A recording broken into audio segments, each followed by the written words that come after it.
Dans cette troisième vidéo, nous allons définir ce qu'est un lakehouse et réaliser une démonstration sur Fabric. Donc un lakehouse, c'est un modèle d'architecture de données qui va combiner les caractéristiques du data warehouse et du data lake. Donc on va définir les deux dans un instant. Il faut savoir qu'il est conçu pour offrir les avantages des deux, donc du data warehouse et du data lake, tout en minimisant leurs inconvénients. Donc pour commencer, parlons du data warehouse. Donc pour comprendre les data warehouse, il faut retourner dans les années 90. On avait des architectures de business intelligence qui étaient relativement simples et faciles à comprendre, avec des bases de données relationnelles, des données très structurées. Et finalement, à partir d'une base de données, on allait pouvoir utiliser des outils ETL, donc Extract, Transform, Load, pour collecter les données depuis la base source et pouvoir réaliser un chargement mais également des transformations vers une nouvelle base qui est en fait notre data warehouse, notre entrepôt de données. Et on a ensuite la possibilité d'utiliser des outils tels que Power BI qui vont pouvoir se connecter à notre data warehouse. Donc aujourd'hui, c'est encore quelque chose qu'on retrouve dans les entreprises parce que comme on peut le voir, quand on a des données structurées, ça va être extrêmement intéressant à utiliser. Mais à partir des années 2010, on a eu énormément un accès important aux données avec le big data et notamment la contrainte de devoir stocker tout type de format de données, c'est-à-dire des données structurées, mais également des données semi-structurées, voire non structurées. Donc on va avoir des formats très différents comme de la vidéo, du son, etc. Et donc pour pouvoir réaliser des projets de data science et de machine learning, on a conçu ce qu'on appelle le data lake qui va pouvoir avoir cet atout de gérer tout type de format de données, même des données parfois incohérentes, et qu'on va également pouvoir utiliser des langages tels que Python, Scala, etc.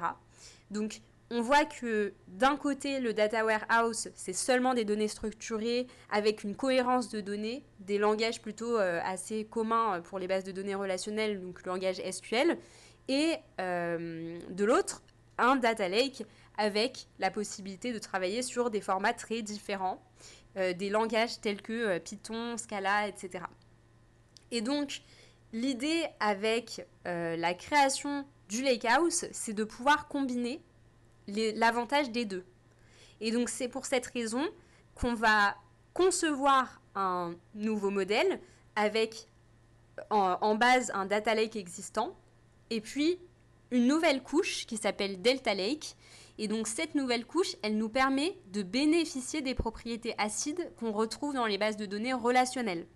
Donc ça va nous permettre dans un lakehouse d'avoir des données qui sont organisées en format table, comme dans un data warehouse classique, la possibilité d'utiliser le langage SQL et également les données qui sont stockées dans un data lake. Donc on retrouve cette possibilité d'avoir différents formats de données.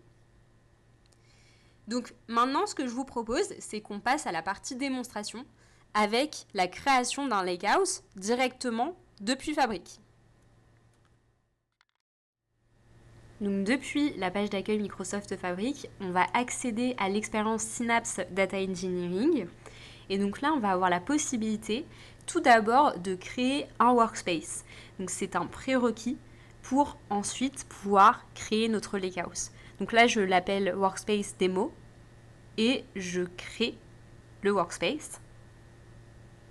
Une fois que c'est fait, vous voyez que vous avez un bouton créé en haut à gauche de l'écran. On va sélectionner cette fois-ci la création d'un lakehouse. On va lui donner un nom, donc par exemple lakehouse démo.